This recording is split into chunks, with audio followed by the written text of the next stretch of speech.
Bueno, buenos días o buenas tardes o buenas noches a todos y a todas. Bienvenidos a esta sesión de sabiduría. Eh, hoy hoy tenemos el honor y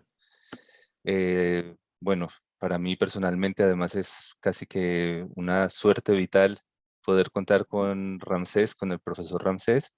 Estoy de momento pues a modo de sustitución también del profesor Humberto que no puede estar presente. Bueno, está presente, pero de otra forma.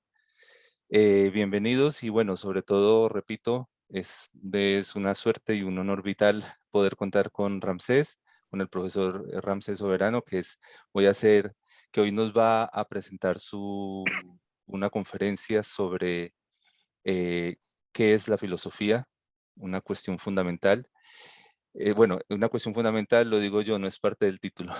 Y voy ante todo, primero a hacer una breve presentación del doctor Ramsés y después comenzaremos con la conferencia y posteriormente podemos hacer una serie de preguntas y de comentarios para que podamos intercambiar un poco. Así que damos comienzo. Hago una breve presentación, bueno, del gran currículum del profesor, del doctor Ramsés Leonardo Sánchez Soberano, que es doctor de la Universidad Pontificia de Comillas de Madrid. Ha realizado estancias postdoctorales en la Université Catholique de Louvain, profesor visitante del Instituto Superior de Filosofía de la Université Catholique de Louvain, en la zona francesa. Ha realizado estancias en los archivos Husserl de Lovaina igualmente, traductor de las conferencias de Londres, de la obra de Laurence Puntel, del francés, también es traductor del francés al español de la obra de Romanó, de Catherine Chalier, de Manuel Levinas, también del italiano al español de trabajos de Carla Canulo, de James Hackett, publicado en diferentes países como México, obviamente, Estados Unidos, Colombia, España. Dirige el seminario Fenomenología de la Educación del Pensamiento, del cual varios hemos podido participar de sus lecciones. Es miembro actual de la organización fenomenológica, no, perdón, la Organization of Phenomenological Organizations de Praga. Ha dictado cátedra en México, bueno, fue premio de ensayo Memorial Florencio Segura para la Universidad Pontificia de Comillas. Eh, bueno, yo en realidad es impresionante y además de eso, me gustaría agregar que tiene unos artículos maravillosamente publicados en un periódico de Coahuila, que invito a todos a buscarlos porque en realidad tienen un contenido fundamental. Y yo creo que ya podemos pasar directamente a la conferencia del doctor y muchísimas gracias, doctor Ramsés, amigo, por esta presentación. No, hombre, gracias a ustedes, a Humberto, a ti. Es para mí verdaderamente un honor, bueno, descubrirme en esta etapa de mi vida rodeado de tan buenos amigos, de tanto cariño y bueno, espero poder devolver un poco de de la virtud, ¿no? Con la que me han tratado y poder, y bueno, aquí casi estoy calcando a Paco, poder estar de alguna manera a la altura, ¿no? De lo que esperaría que pueda decir, ¿no? Si es que podría decir algo interesante ya después de tantos años de la repetición de esta pregunta, la manera en la que ha sido abordada filosófica e históricamente, y que bueno, no pretendo decir nada más, sino una premisa absolutamente básica, que sería la que se estaría discutiendo durante la presentación. Eh, la pregunta acerca de la filosofía no es eminentemente filosófica, sino prefilosófica. En ese sentido, requiere tomar como puntos de partida relaciones absolutamente básicas con la vida, con la existencia, con la verdad. Y estas relaciones absolutamente básicas ya no están destinadas únicamente a ser un logos hecho para filósofos. De manera tal que la pregunta, ¿qué es la filosofía? Me parece que está absolutamente relacionada con la vida que llevamos cada uno, digamos, en la dirección en la que la hemos asumido y que refleja en cada uno, a cada instante, lo que somos, aquello por lo que estamos dispuestos a luchar, aquello por lo que estamos dispuestos a dar la vida, que no es simplemente la cura del tiempo heideggeriana, sino que va mucho, con una profundidad muchísimo más aguda, pero también misteriosa, ¿sí? Hacia lo que creo sería el fondo mismo de la condición humana. ¿Sí? Dicho esto, que sería como el corolario sobre el cual se trabajaría la pregunta, me permitiré leer para ustedes el texto que he preparado. ¿Sí? ¿Qué es la filosofía? La pregunta no deja de venir, de visitarnos, de dejarnos intranquilos, porque tal vez esa es la pregunta que constantemente nos tiene secuestrados. ¿Qué es la filosofía? Esta es una verdadera pregunta. Verdadera en el sentido en el que se nos van revelando problemas verdaderos, conforme nos hacemos más agudos, más atentos, más profundos, más maduros. La pregunta esboza un problema que no es menor, donde se indica que la filosofía nos había parecido hasta ahora algo obvio, consabido, porque creíamos ya haber aprendido a filosofar. Desconocer cómo abordar esta pregunta, sí, o una pregunta tal, ya no sería una ignorancia cualquiera. Es la manifestación de una ignorancia vital. Hay preguntas que al ser planteadas con seriedad ya provocan algo profundo. Son preguntas que no se miden por lo que ponen en cuestión, sino por la resonancia que provocan. Responder aquí ya carece de importancia. Inicialmente nos vamos a mantener en la pregunta. Así, ¿qué es la filosofía? Cuando nos planteamos con seriedad esta pregunta, carecemos inmediatamente de respuestas. Ya no hay ningún lugar al que nos podamos asir, ya no hay ningún sitio al que podamos huir. Estamos aquí, solos, ante el peso monstruoso de esa pregunta. Ninguna tradición, ningún método, ninguna tribu a la que nos podamos atar.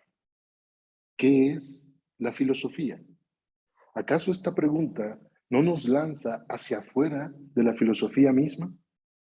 Aquí ya no podemos hacer uso de lo consabido, ni intentar respuestas basadas en nuestras prácticas cotidianas. A la filosofía no se accede por el cotidiano andar pragmático sobre el mundo. Las prácticas cotidianas son hábitos y los hábitos conminan nuestro mirar. ¿Qué es la filosofía? La pregunta ha llegado repentinamente para secuestrarnos. Ella no es una pregunta cualquiera. Muestra el límite de un pensar que intenta comprender lo que le tiene secuestrado. La pregunta misma nos tiene ya atados al preguntar. Y sin embargo, aquí ya se ha anunciado algo. En la pregunta que cuestiona por la filosofía, nos encontramos dentro de un cuestionamiento que exige revitalizar las fuerzas que motivaron el comienzo de nuestro pensar. El pensar que nos habita, el pensar que nos permite pensar. Es así que, si esa pregunta ha determinado el comienzo, la misma pregunta puede venir hoy a nosotros para revelar lo que nos había quedado oculto. La pregunta exige despertar las motivaciones originarias de las experiencias sobre las que se erige lo que somos. ¿Qué es la filosofía? Esta es la pregunta que guía nuestra reflexión. Vislumbrar lo que ella hace acontecer solo puede ser entrevisto como la herramienta capaz de repensar la esencia de nuestro presente. Nuestra época se ha empobrecido gracias al culto al poder, al espectáculo, a la violación de los derechos humanos, al control del tiempo y a los diversos avatares de la esclavitud moderna. Aún no somos capaces de ver en el control de las evidencias digitales una esclavitud generalizada.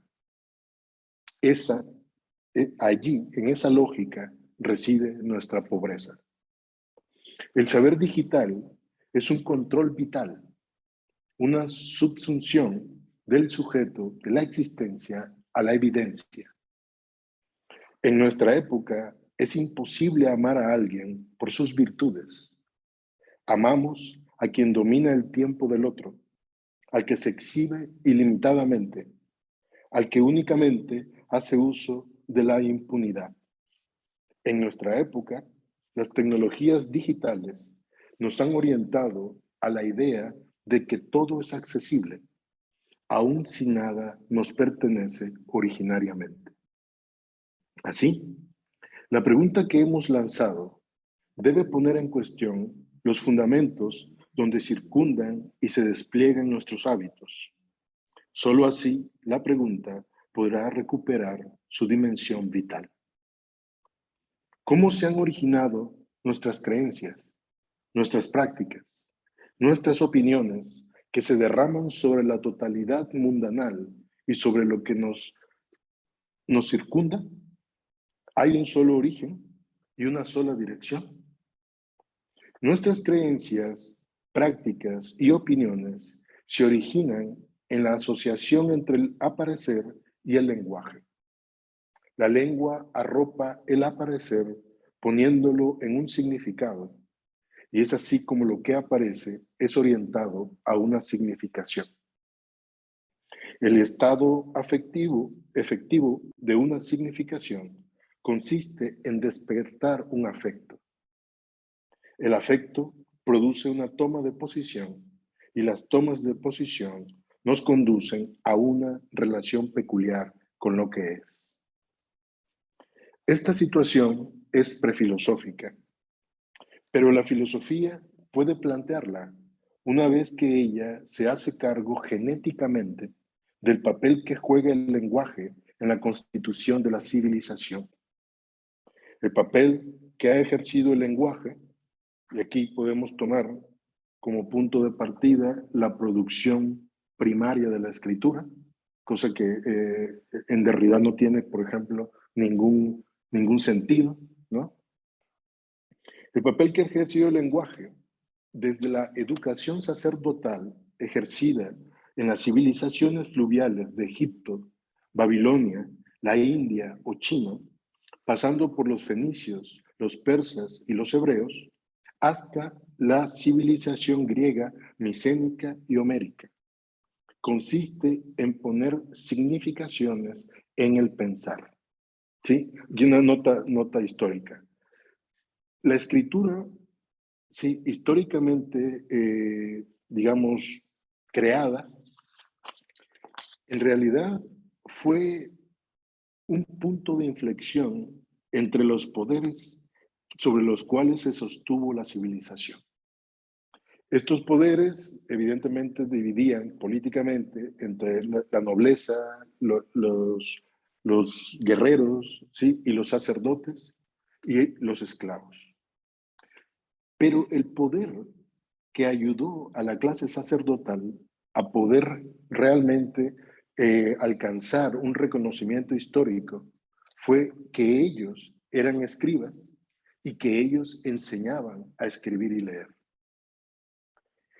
Sabemos que la lengua es justamente ese, digamos, ese organismo vivo que permite que la cultura de un tiempo pueda trascender a la cultura de otros tiempos.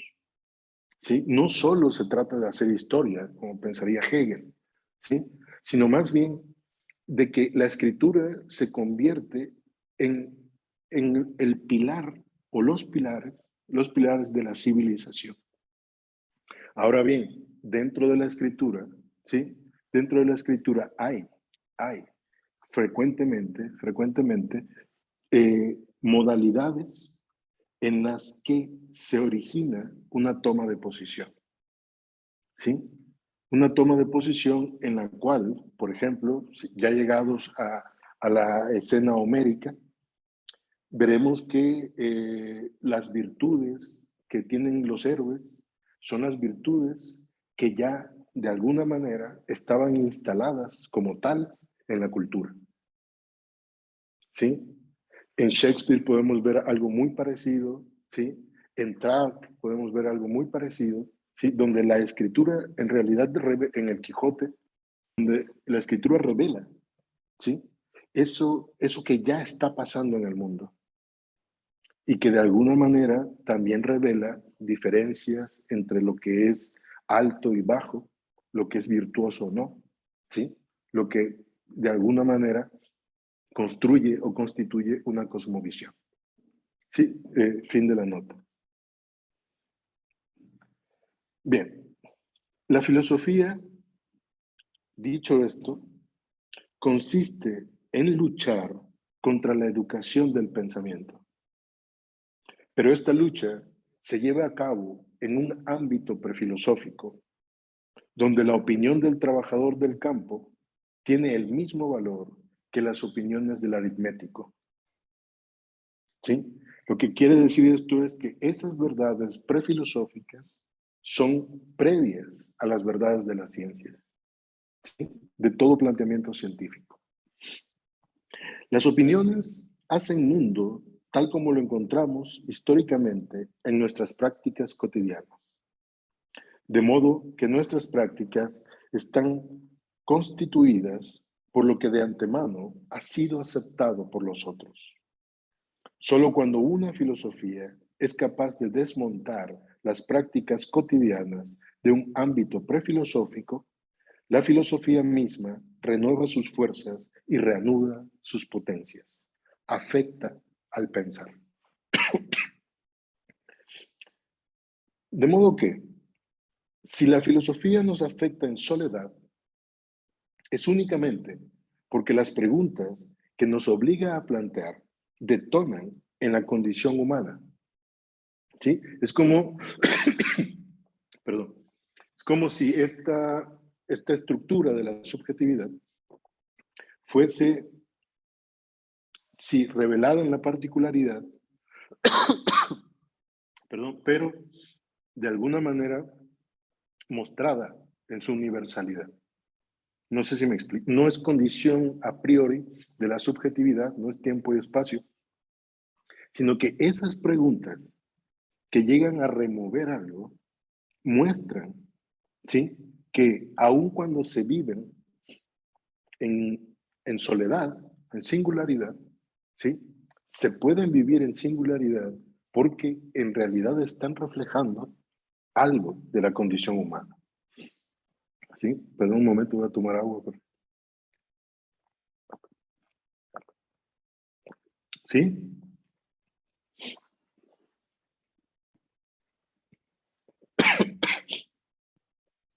Repito, si la filosofía nos afecta en soledad, es únicamente porque las preguntas que nos obliga a plantear detonan en la condición humana, pero ella se revela eminentemente en nosotros. De modo que un filosofar solo puede ser vislumbrado por lo que es capaz de provocar. Es ahí donde solo habitan los grandes, Sócrates, Platón, Aristóteles, San Agustín, Santo Tomás, Descartes, Kant, Hegel, Kierkegaard, Nietzsche, Marx, Husserl, Levinas han hecho preguntas cuyas respuestas aún no podemos agotar. Sus preguntas siguen despertando en nosotros otras cuestiones, siguen removiendo, siguen resonando. ¿qué es la filosofía? ¿No es esa la pregunta que cada uno convirtió en la guía de su vida? ¿Y no fue ella, finalmente, la que les movió a inventar una lengua dentro de la lengua natural? La filosofía no consiste en crear conceptos, tampoco ha llegado a su final como metafísica racional para dar entrada al pensar, mucho menos ha tomado un tono apocalíptico o sepulcral. Antes del dominio de las filosofías de la muerte sobre el pensar, también solíamos morir. La filosofía consiste en luchar contra la educación del pensamiento. Ella se expresa en la situación donde se desnuda el pensar ante lo que le ha tenido secuestrado. Y es así como los nuevos conceptos permiten una renovación cultural. La filosofía se opone así a la concepción mecanicista del mundo, concepción que hoy domina todos los estratos de lo mundanal, sus instituciones, sus dimensiones políticas y también culturales. Este mecanicismo omniabarcante es ejercido por la dimensión virtual del lenguaje, dominado por la programación y la estadística. Seremos capaces de asistir a la llegada de una nueva filosofía capaz de desmontar el poder de los big data, de la computación, de la economía virtual. No lo sabemos, pero sí podemos entrever un camino para dirigirnos hacia esa posibilidad. Este es anunciado ante el peligro que denota la indigencia ontológica de la verdad que domina nuestra época. El poder de las ciencias actuales, las que organizan nuestra sociedad, consiste en enterrar al sujeto en lo no presente, en lo vacío, en las formas carentes de contenido ontológico, donde, sobre las cuales hoy se encuentra presa nuestra idea de verdad. La vida virtual ha dominado nuestra concepción de la realidad. ¿Sí? Bueno, esto es casi performativo, ¿no? Así, la vida virtual ha dominado nuestra concepción de la realidad. Aquí entran en juego diversas expresiones de la cultura que somos. El vacío ontológico en el que está subsumida nuestra realidad coincide con el vaciamiento de sentido del sujeto que somos. A título de diagnóstico, la muerte del sujeto dio vida al sistema de representaciones sobre el cual el yo está orientado para actuar. Esta proclamación no es solo nihilista o posmoderna, es también psicoanalítica y postcapitalista. El sujeto vacío es el sujeto de la falta, el de consumo, sujeto de deseos, enfermo, pero esencialmente condenado a la insatisfacción. Es el sujeto producido por la virtualización de lo real, donde esta virtualización sugiere la forma más acabada del dominio de lo posible. La virtualización domina todos los espacios reales y simbólicos, ¿sí? Donde la hipercomunicación terráquea puede ser medida, nuestra actividad humana calculada, las formas de trabajo dominada por las estadísticas y nuestra cultura diseñada. ¿Cómo explicar que una falla en los sistemas de comunicación geomasificados haya provocado una reacción en cadena que afectaría diversos ámbitos culturales y económicos, sino porque todo está ya entrelazado? No sé si recuerdan hace algunos meses cuando se cae Facebook por 4 horas. Los mercados empezaron a tener un movimiento inusitado que no se vivió ni en la caída de 1930. ¿Sí? Se reconfiguraron nuevas formas de comunicación, se perdió muchísimo dinero, se especuló con muchísimo dinero más. Gobiernos empezaron a tomar decisiones internas solo, solo porque hubo una falla en los sistemas de hipercomunicación. ¿Sí? Lo dicho señala que cada modelo de mundo crea el sujeto que le es más adecuado. Sin él, el sistema no podría reproducirse o readaptarse a los cambios. El sujeto de deseos insatisfecho encuentra virtud en la enfermedad. La enfermedad es hoy en día un signo de individuación en nuestro mundo. Esta fue la aportación que hizo Lacan al sistema postcapitalista. La producción en masa de objetos idealizados por la plusvalía, ¿sí? La plusvalía como el valor agregado a la producción de un objeto que ya no estará determinado por el tiempo socialmente estándar, sino por las marcas, ¿sí? Sino por justamente una significación que no es presente, ¿sí? La producción en masa de objetos idealizados por la plusvalía solo puede ser consumido a través del sistema de deuda. Esa fue la aportación de la escuela post-keynesiana a la economía global. La deuda surge como modelo económico cuando se virtualiza la materia del paso del dinero sostenido en los tesoros nacionales y respaldado por él hacia la entrada de las divisas que son especulativas. La especulación se adueña del valor y así se hace innecesaria la evidencia material.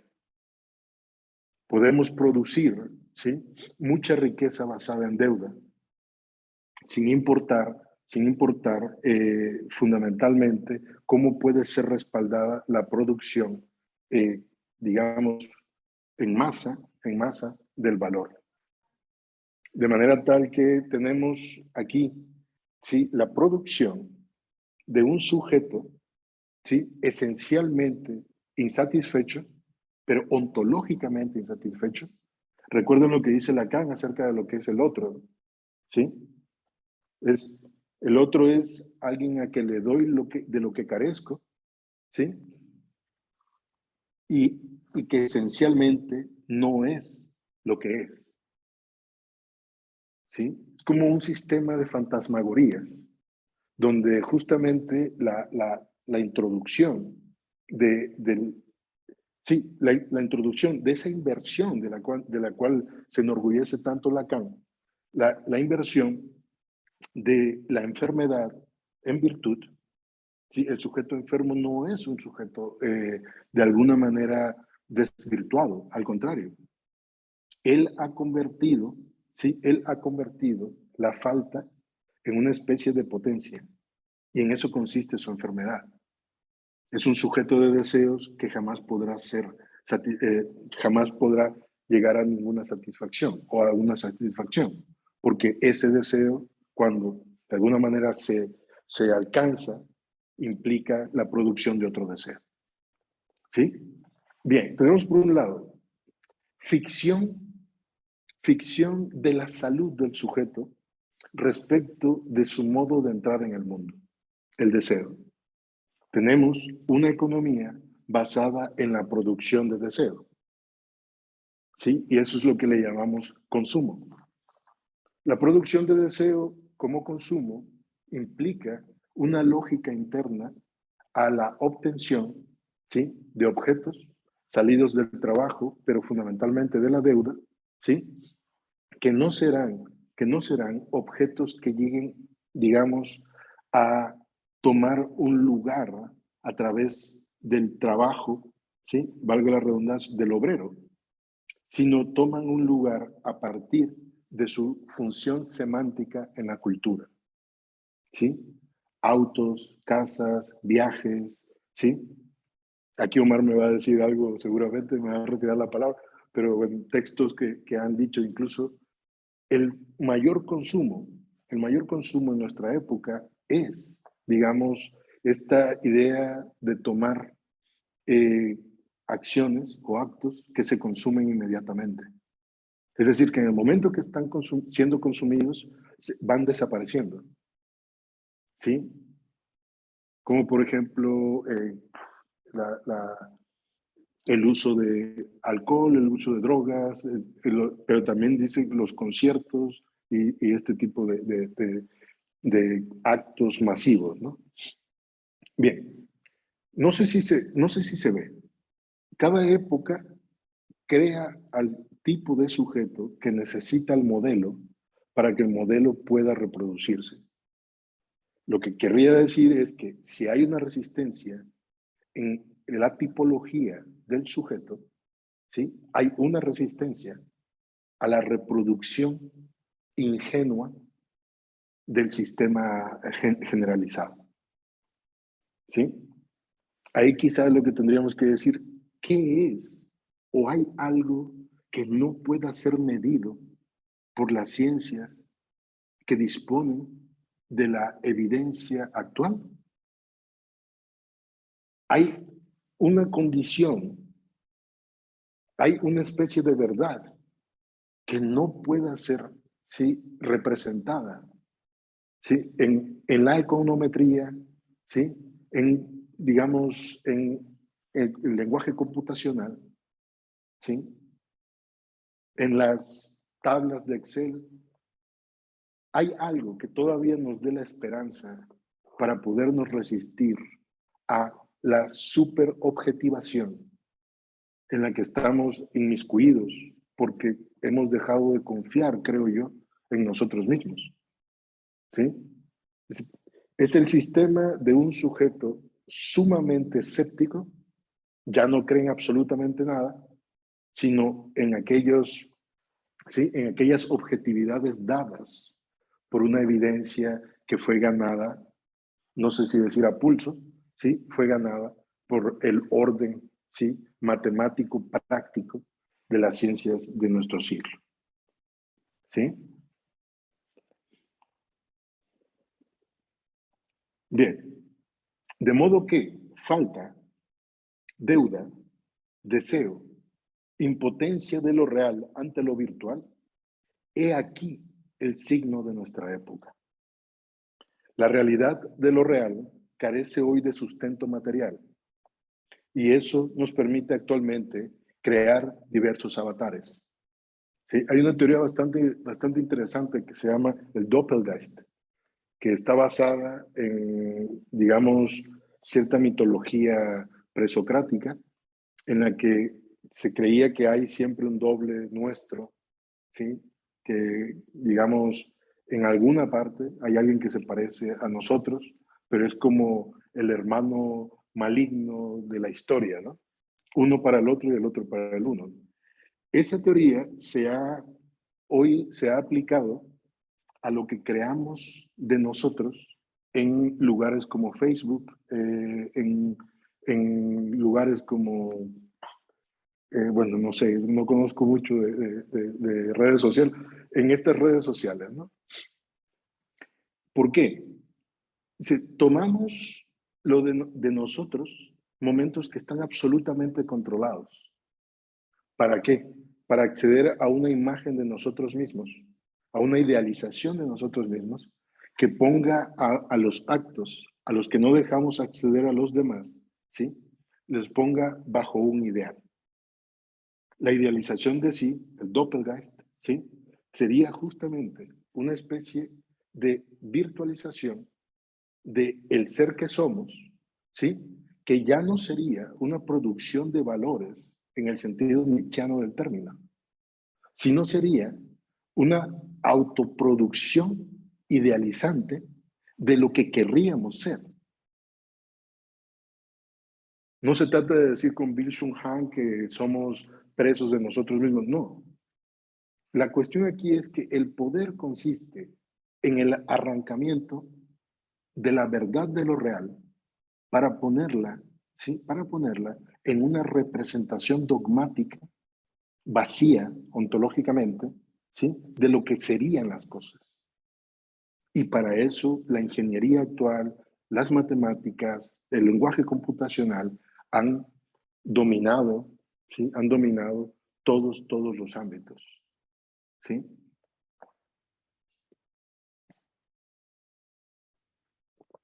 Bien,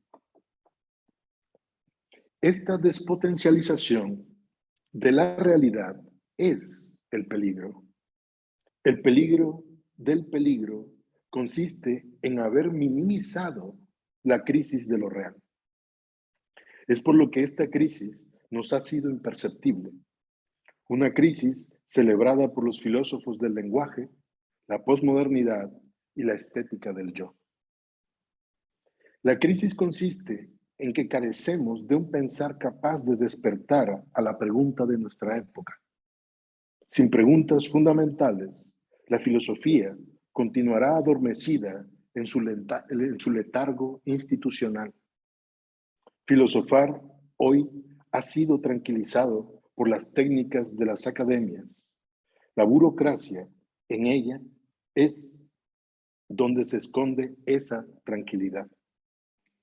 Por eso es necesario comprobar para qué pensamos, y es así como el pensamiento se hunde en la utilidad. Ya no hay una filosofía pragmática. Antes bien, la filosofía hoy se ha hundido en el pragmatismo. Y sin embargo, es allí donde ella puede ser revitalizada. ¿Qué es la filosofía? La pregunta ha vuelto por sí sola, pero ahora ya podemos esbozar algo más. La filosofía consiste en destruir lo que adormece al pensamiento. Su destino es despertar al sujeto de su sueño melancólico y de sus miedos sin apoyo. Para hacerlo, es necesario tomar las riendas de lo real para recuperar el lado absolutamente evidente de la verdad, ahí donde su potencia como tal no se disipa. Ese lado nocturno de los acontecimientos, donde aún podríamos salvarnos si somos capaces de destruir la verdad de las ciencias, sus métodos, sus procedimientos y llegar a la fuente misma de donde emanan todas las verdades pensables. Sin un acceso tal, la filosofía jamás volverá a reinar en la verdad del mundo. ¿Y cómo se revela este acceso? En el modo en que somos capaces de hacer resonar en nosotros las preguntas fundamentales, en el modo en el que despertar se hace una obligación para vivir en la difícil situación que exige la verdad. Muchas gracias.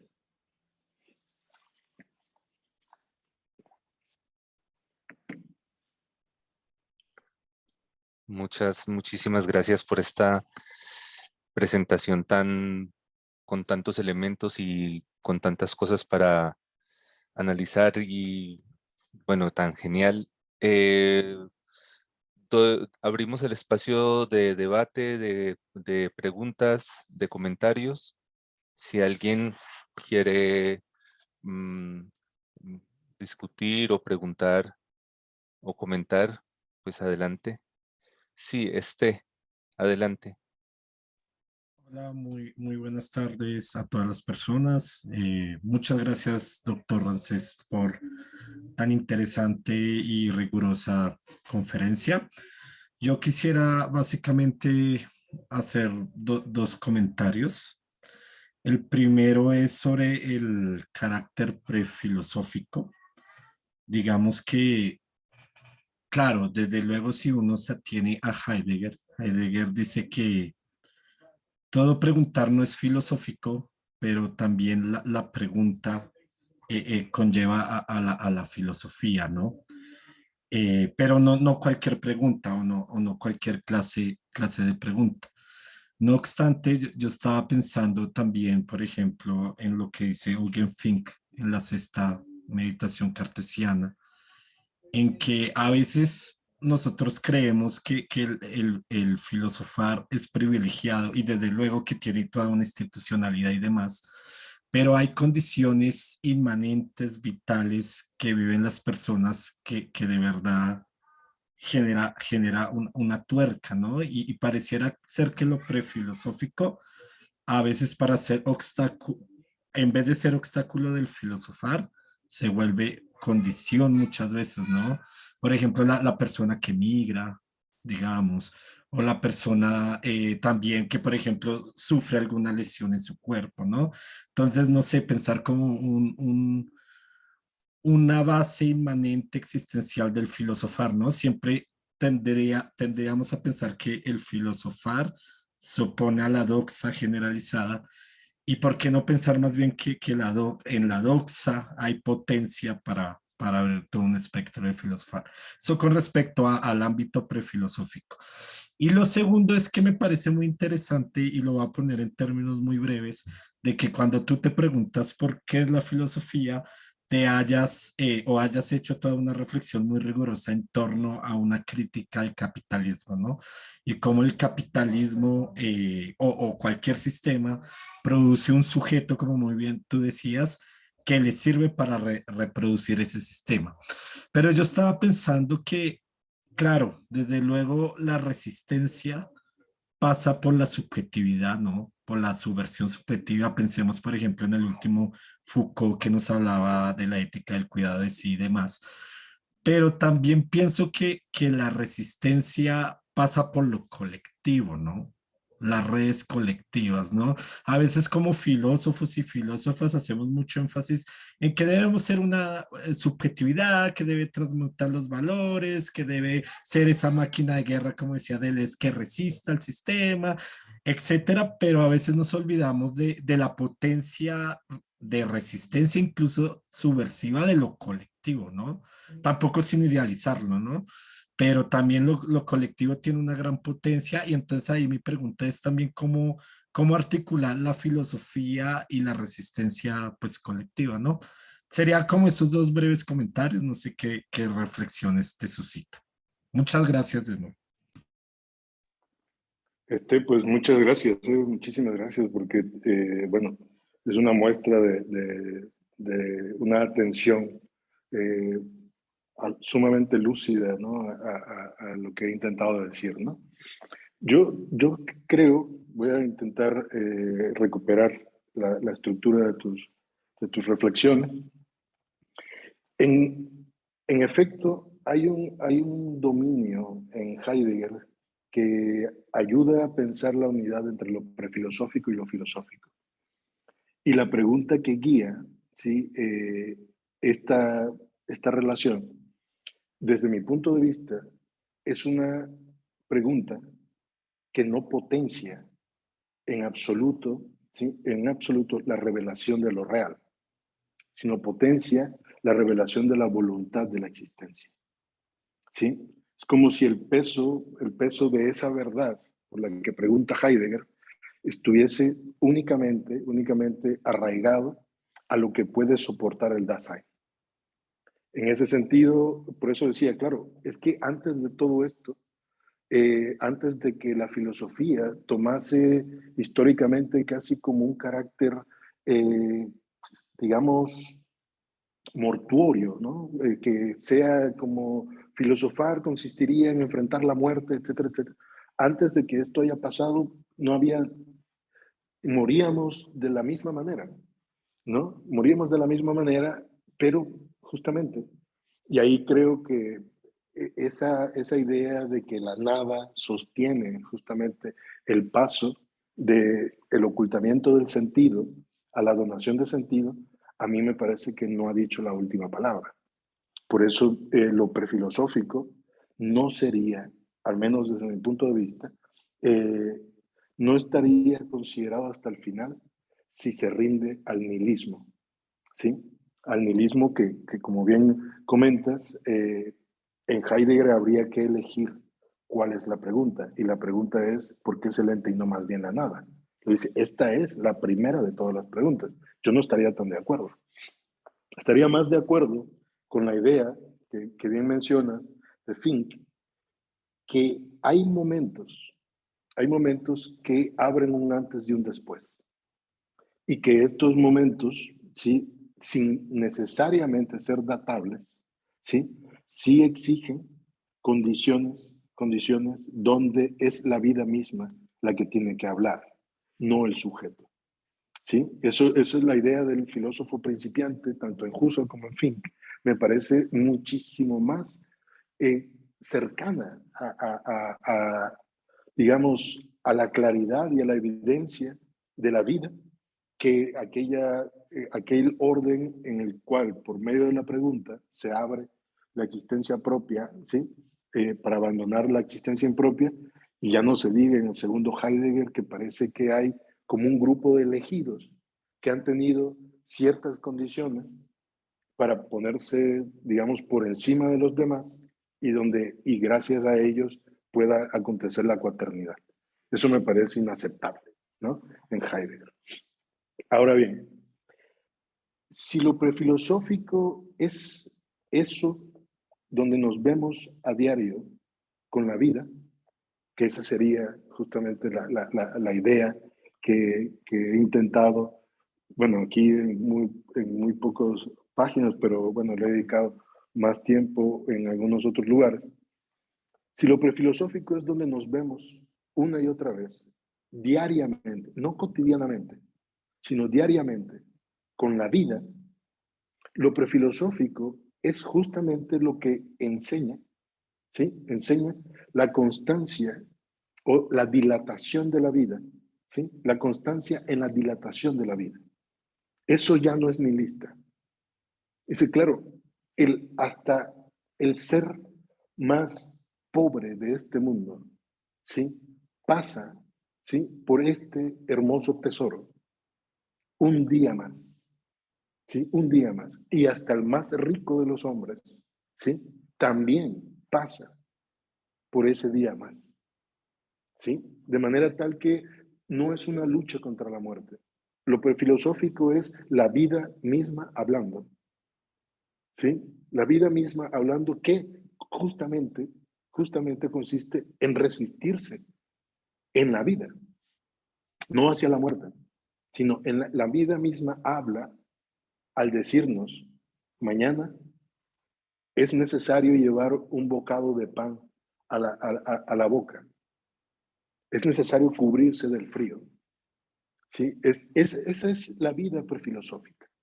Y de allí, por supuesto, desde mi punto de vista, ¿sí? Nacen justamente la profundidad con la que vivimos, o no, la vida que nos ha tocado vivir. Ahora bien, lo has dicho perfecto. Y si la doxa no fuese, digamos, el lugar negativo de la episteme o de la sofía, sino que en la doxa, ¿sí? Es como, claro, podemos sernos lectores exhaustivos, perdón, de ética y de moral. Y nos encontramos al otro y pasamos indiferentes, ¿no? Entonces dice, claro, es que en la doxa es donde se pone en juego el sentido de la filosofía, ¿sí? Porque es que, claro, diríamos, no es posible que pensemos que la filosofía puede ser universal y que dentro de las academias odiemos a los lógicos, a los existencialistas, a los fenomenólogos, ¿no? Tampoco digo que nos abracemos todos, ¿no? Pero sí que justamente es allí donde está en juego, es allí donde está en juego. Por eso creo que esta idea de que solo se hace filosofía en las academias y las academias que se han rendido a la administración de la filosofía, me parece que hay que revisar. Hay que revisar las consecuencias, porque estamos produciendo de alguna manera funcionarios, ¿sí? Funcionarios de la filosofía, no en el sentido de Husserl, ¿no?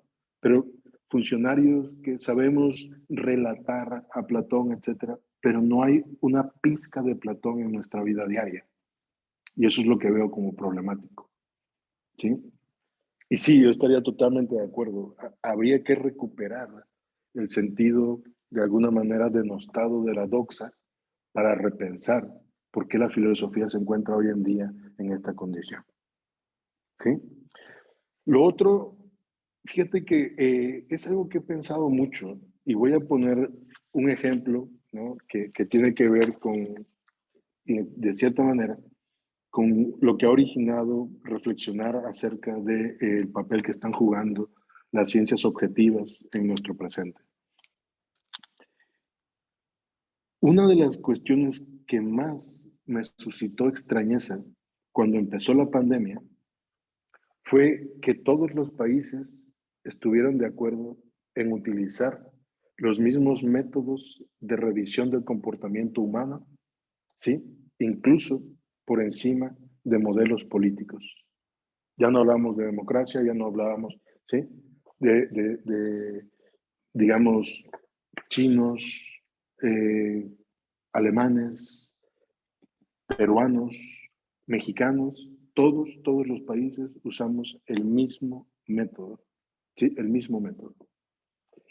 Ese método se introdujo, creo yo, desde los 40 en las instituciones educativas, ¿sí?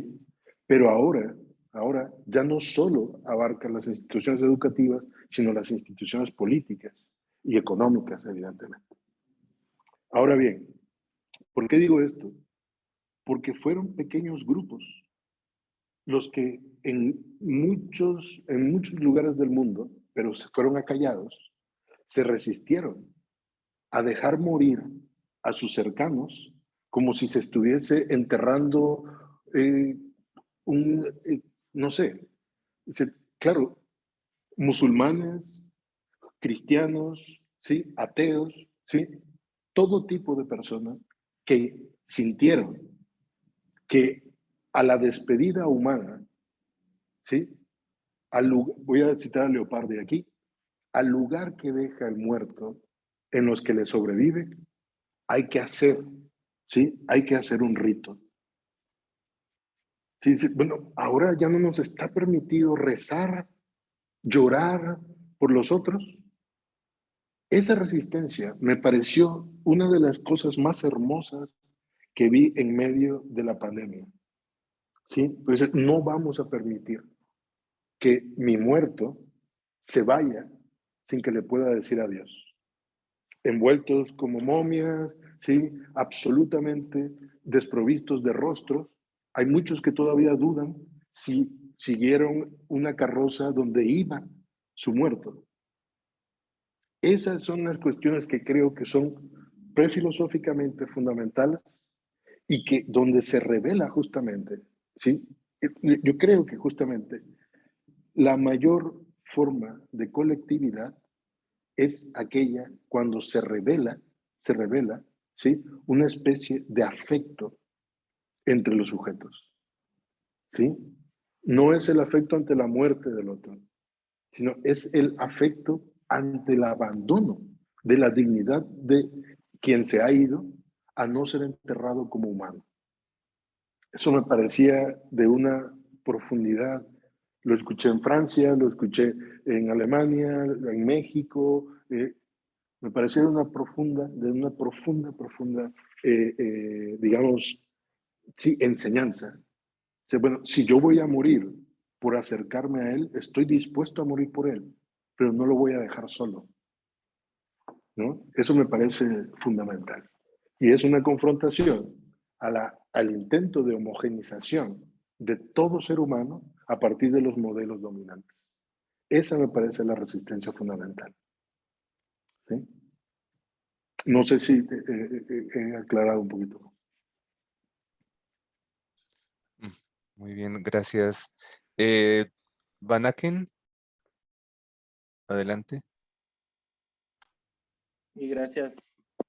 Buenas noches a todos. Y un reconocimiento al doctor Ramsés. Quisiera, si se me escucha bien, plantearle una pregunta. ¿Sí se me escucha bien? Ok. Sí, muy Mencionaste, bien. mencionaste una situación sobre el oficio del filósofo como una, tal vez lo entendí mal, pero como una problemática de la burocracia académica.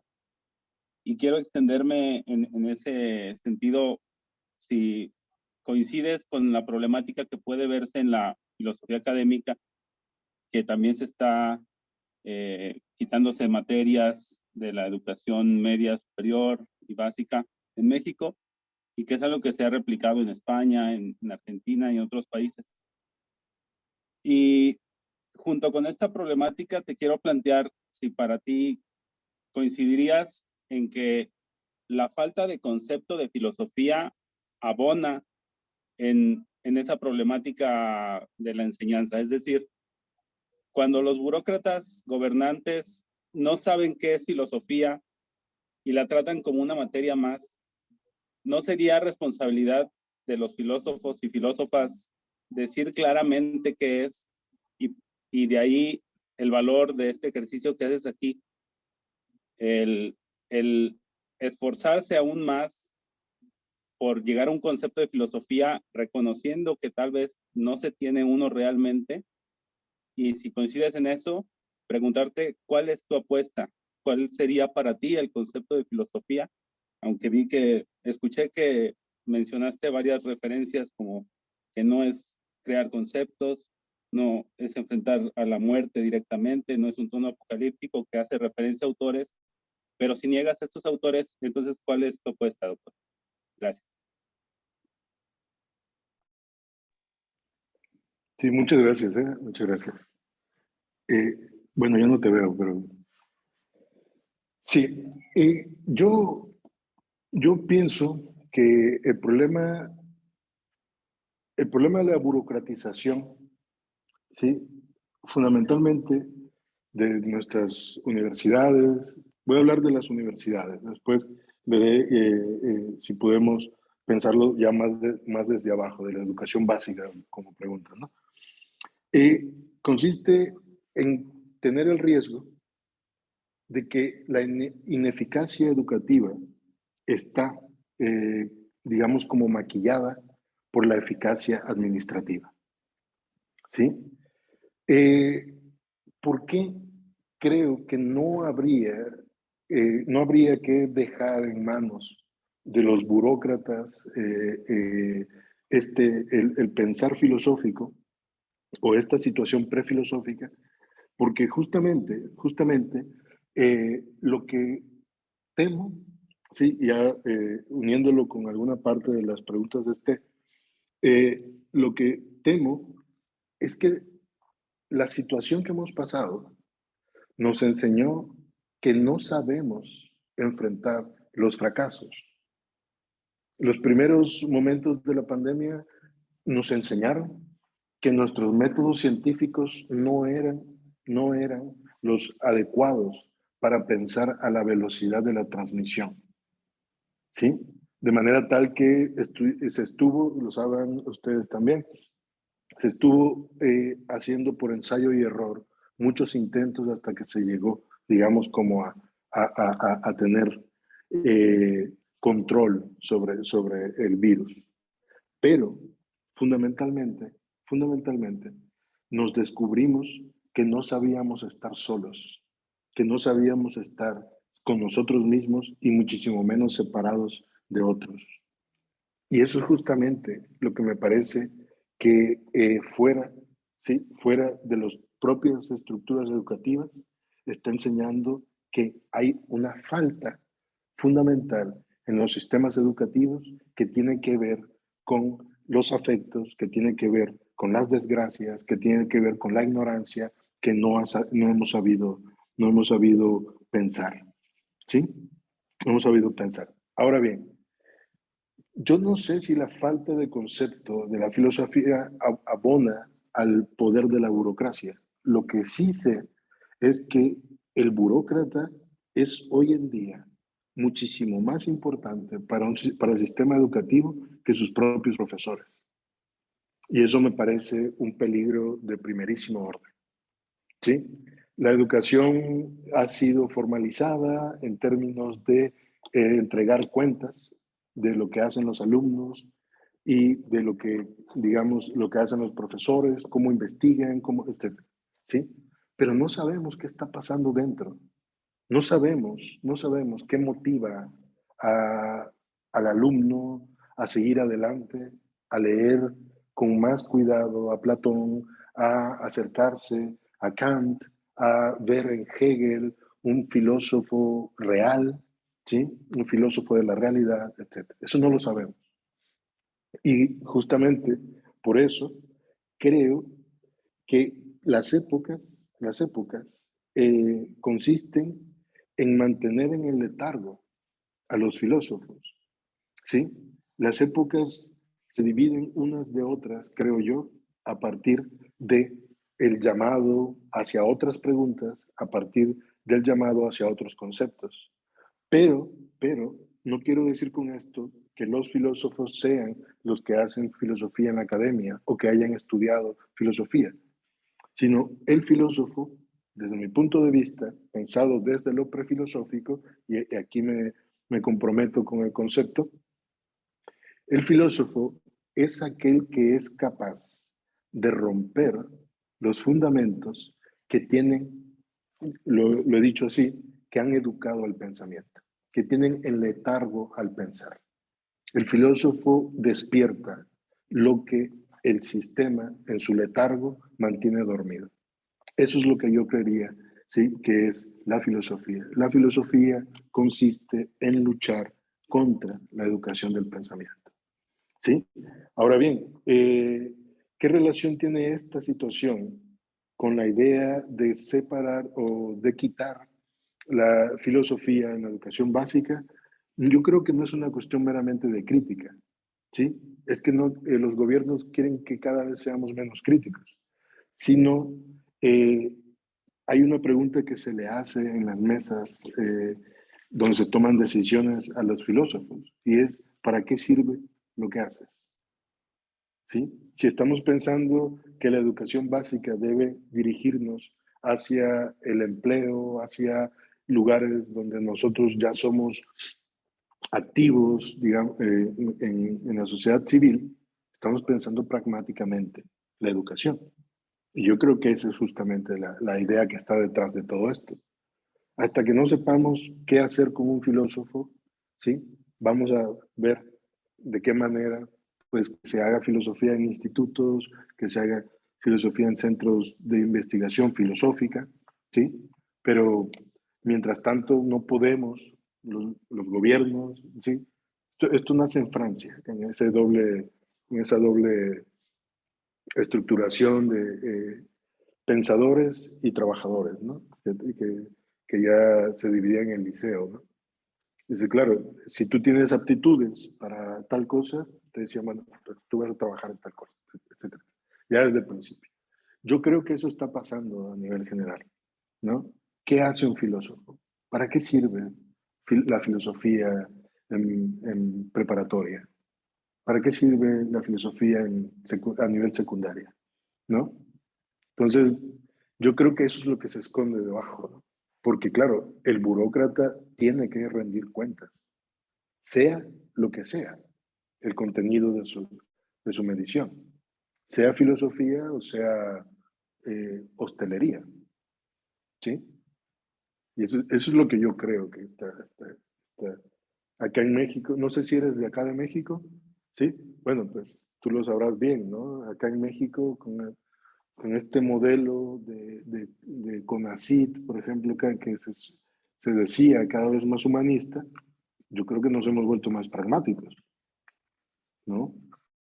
Y que claro, bueno, en fin, es un socialismo raro, ¿no? Pero bueno, no sé si contesté a tus preguntas.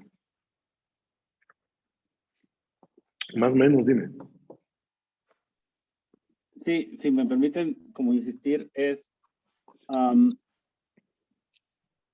dices que no sabes si tiene relevancia el que haya o no un concepto de filosofía, pero justamente te lo propongo para pensarlo. Es decir, si un burócrata le es fácil ver materias, sea la cual sea, de cualquier nivel educativo,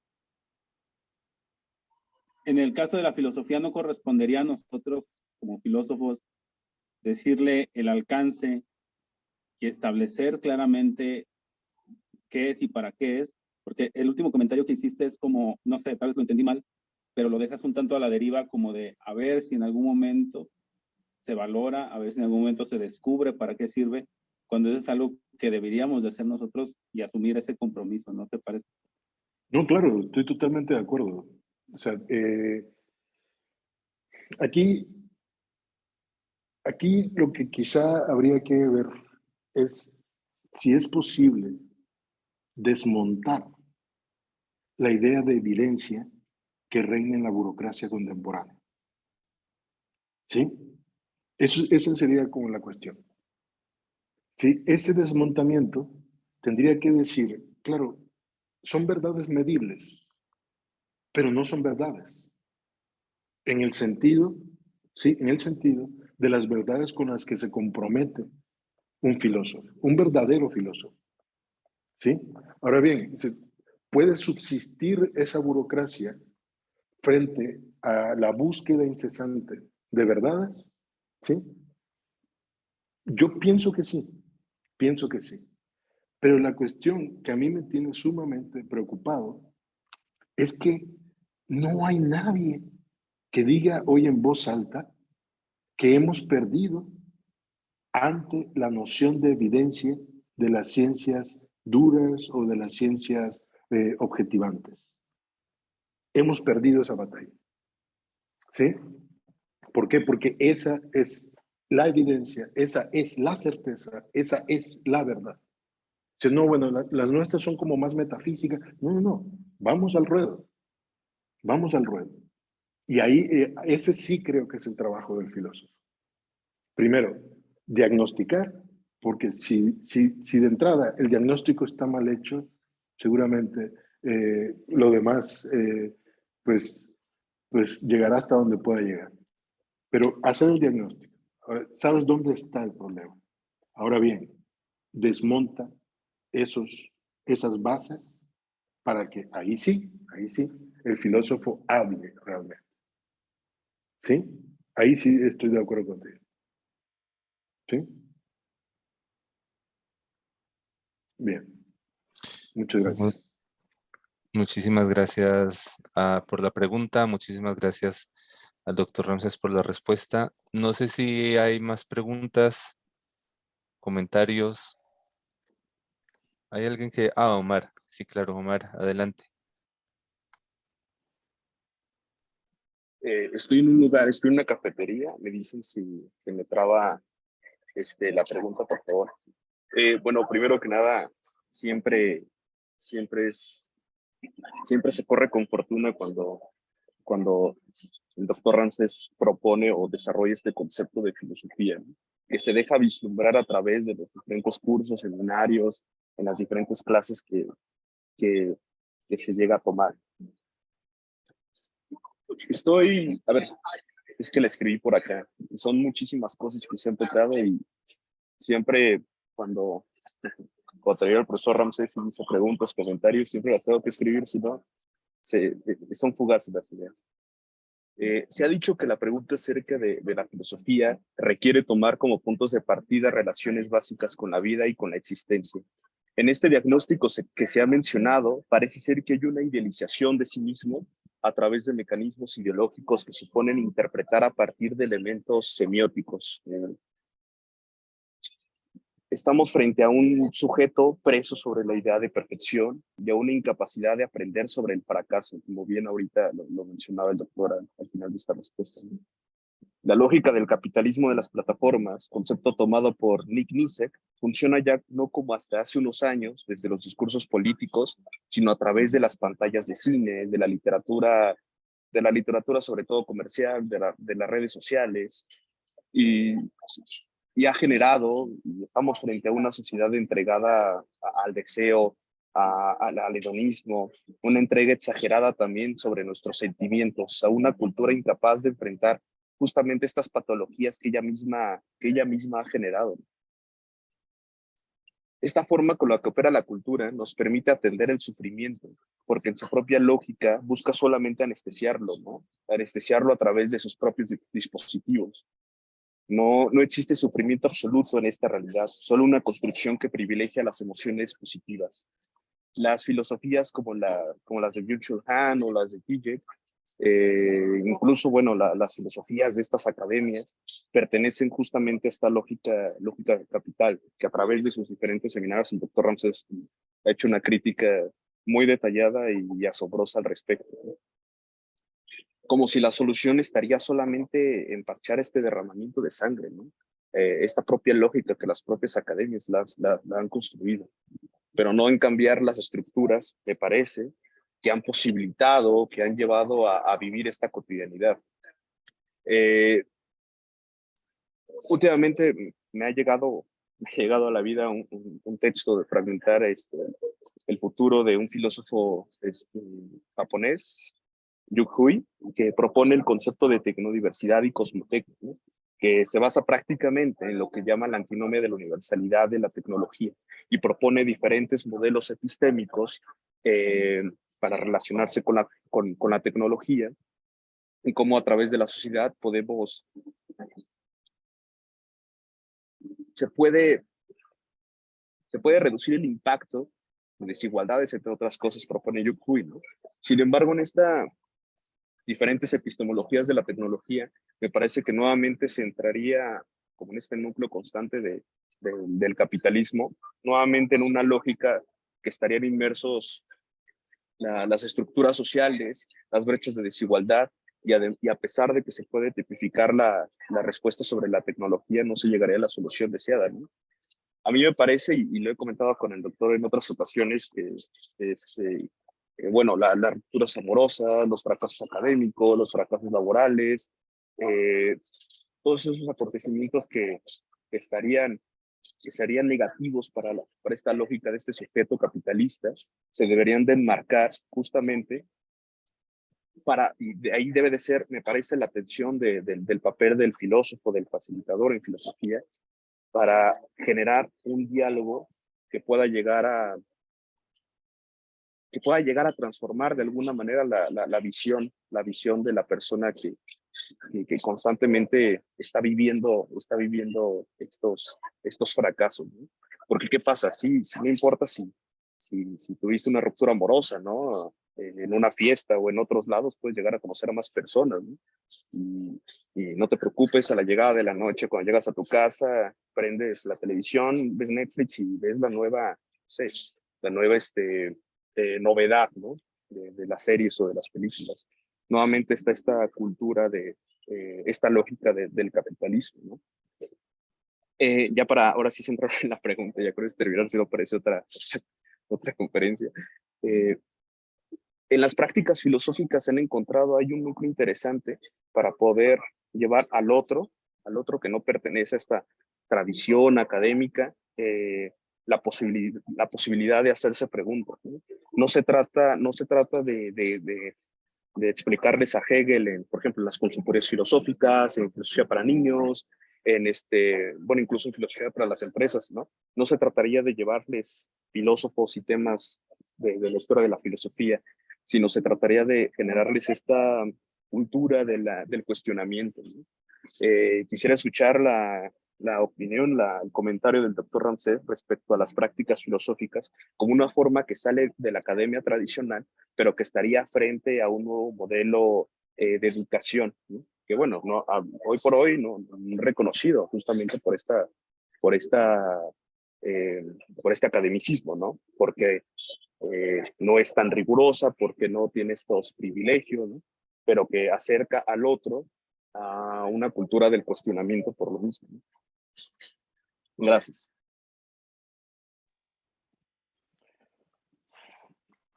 Bueno, voy a retomar algunos conceptos que usó Umar para tratar de señalar mi opinión, ¿sí? Respecto al problema de la filosofía, ¿sí?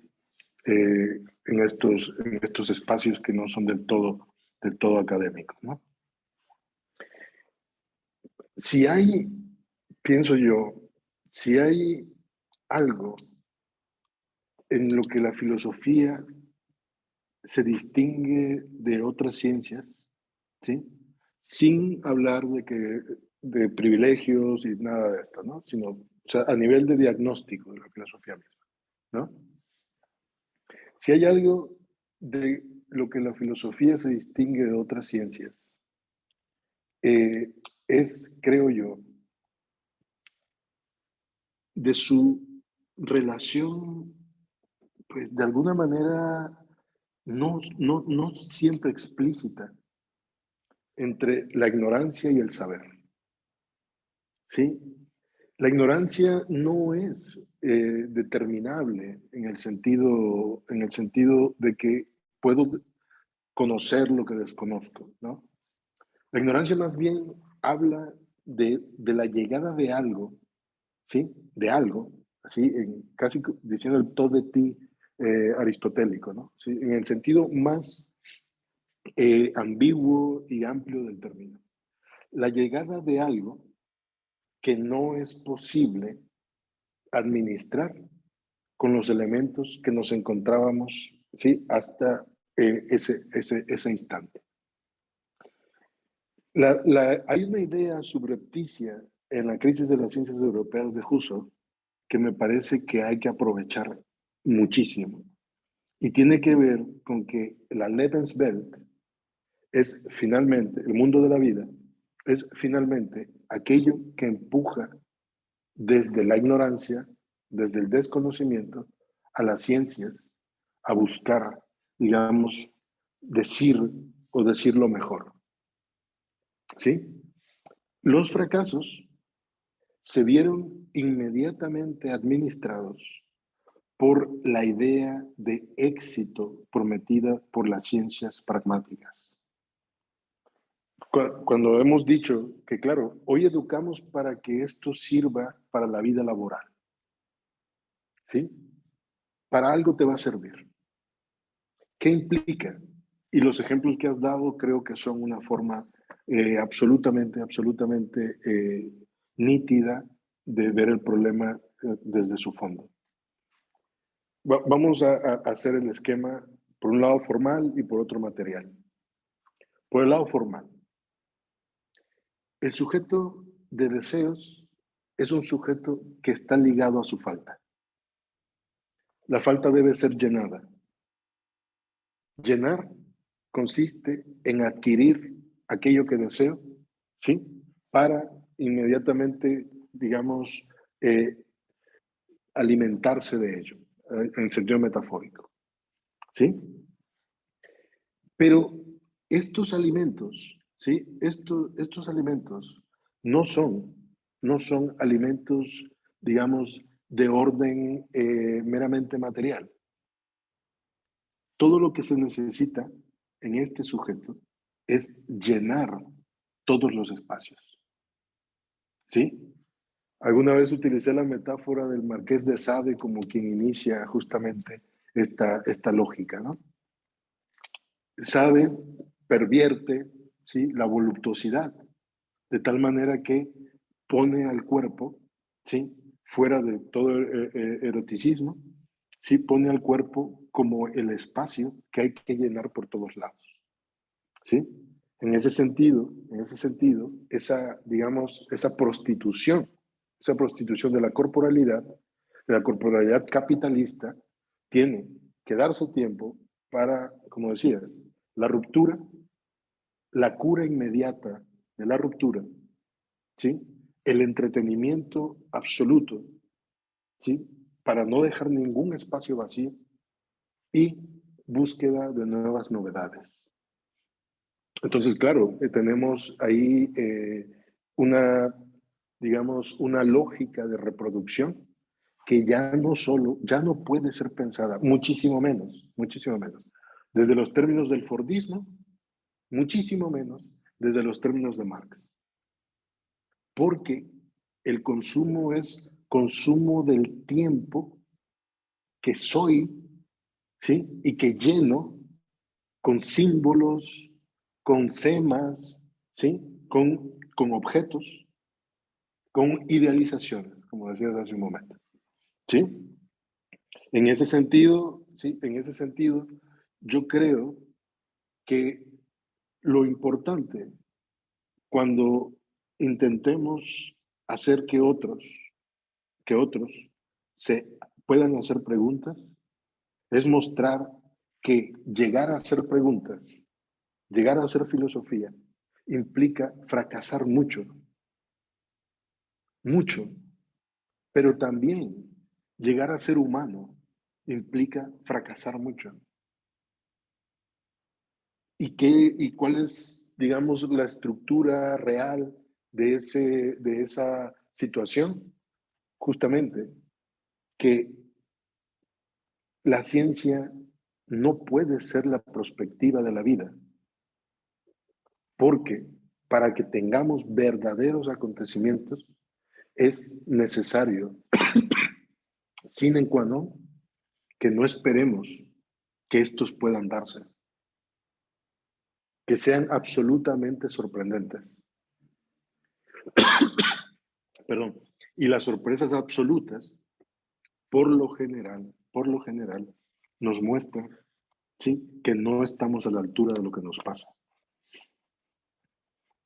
Las sorpresas absolutas, ¿sí? Yo diría eso, no solo intentar que los niños se hagan preguntas, sino que sepan que el mundo es una aventura indeterminable. Nadie sabe. Sí, nadie sabe si saldrá, cómo saldrá lo que acontece.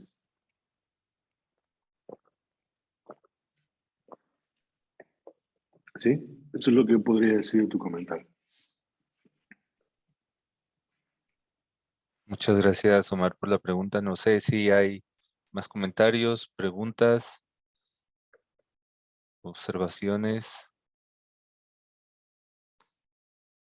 Yo tengo varias, pero ya hoy mi función es diferente.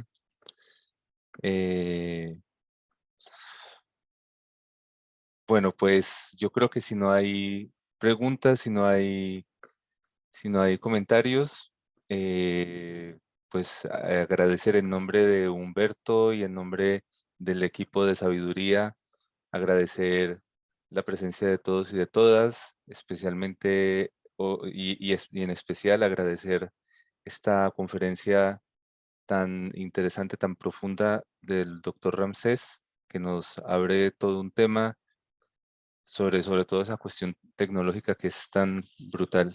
Y muchas gracias por las preguntas a los asistentes y pues hasta una próxima oportunidad. Esperamos que sea pronto. Felices fiestas y gracias, doctor Ramsés, nuevamente, amigo. Hombre, gracias a ti. Muchísimas gracias. Muchísimas gracias. Les agradezco muchísimo. Me han puesto a pensar muchísimo en sus preguntas, Esteban, Aken, Omar, ¿no? Y bueno, seguiremos en eso y cuando ustedes quieran, yo aquí estoy para ustedes, ¿no? Muchísimas gracias. Bueno, voy a parar la grabación y a ver que no vaya a detener la grabación.